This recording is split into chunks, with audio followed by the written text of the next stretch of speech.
Right, today we are going to do a case scar. When she was 6 years old, she had an oil spill around here. This whole thing got burned down. There's total destruction of the follicle. When she was 16, a surgery is done called AR. Alopecia reduction is done. Here is about 8 centimeter is the width. Then from here to here is about 7.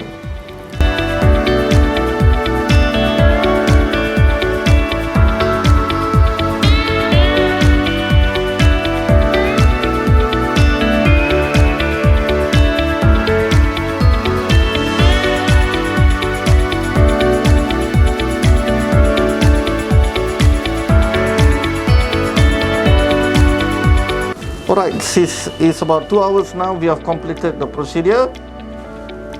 We already put all the graft inside. So we're hoping this will grow.